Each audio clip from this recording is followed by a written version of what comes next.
And welcome into Blues headquarters. It is the official signing period in the National Hockey League. I mean, you look at the trade deadline, you look at free agency. As a general manager, Doug Armstrong, do you enjoy July 1st? Yeah, every year is a little bit different. Last year, obviously, we were much more active trying to get things done up in the last second with some players. This year was a little bit different. We started a transition and just stayed consistent with that. Today, we were able to bring in Thorburn to solidify our bottom part of our bottom six group after losing Ryan Reeves, and got Oskar Sundqvist on his contract taken care of. He was a restricted free agent. Then brought in Beau Bennett from New Jersey, who was drafted and played a lot in Pittsburgh. So we've added some depth, and we're going to keep those doors open for some of these younger players. All right, let's talk about Thorburn. Obviously, brings a physical element. He had 13 fights last year, I think 20 the last 2 years, but he brings more to the table than just fighting, doesn't he? Yeah, our research obviously has got an unbelievable character. Like most of the guys that have that job responsibility, they walk into the locker room and have a lot of respect. When you have your teammates' backs all the time, like a Thorburn, you gain that instant respect. He's a big man, 6'3", about 240 pounds, so he's a good fit for what we needed. He could kill penalties too, right? He's done that a little bit in his past? Yeah, he's played some different roles. Obviously, I think Winnipeg the last couple of years has really gone young, and probably his ice time was affected by that.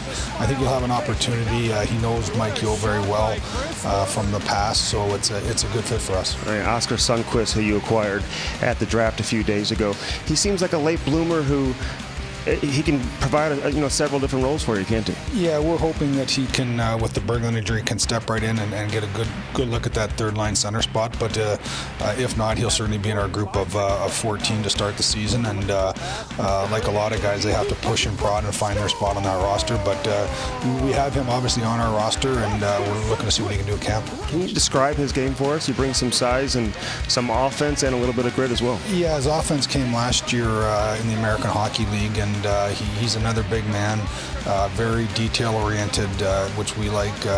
A 200-foot player.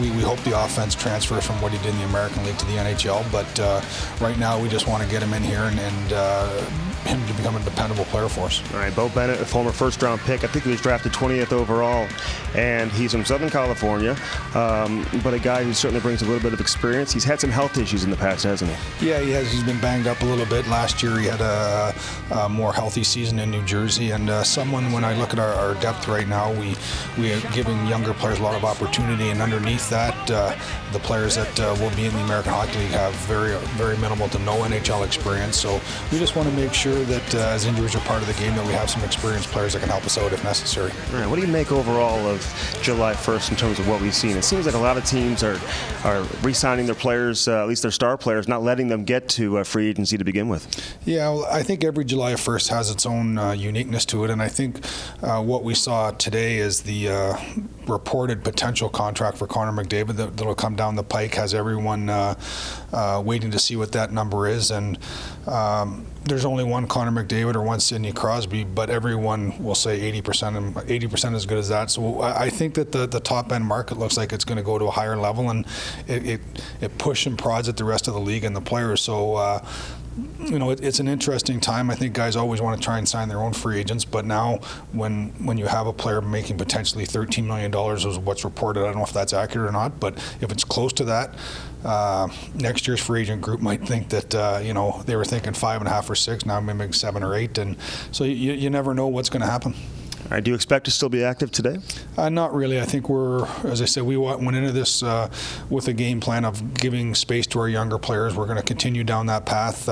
We did talk to some of the guys that were 35 or older about coming in on one-year deals that we could put bonuses into, but we want to make sure that we're not doing anything to hamper our negotiations with Colton Parayko, which is our priority.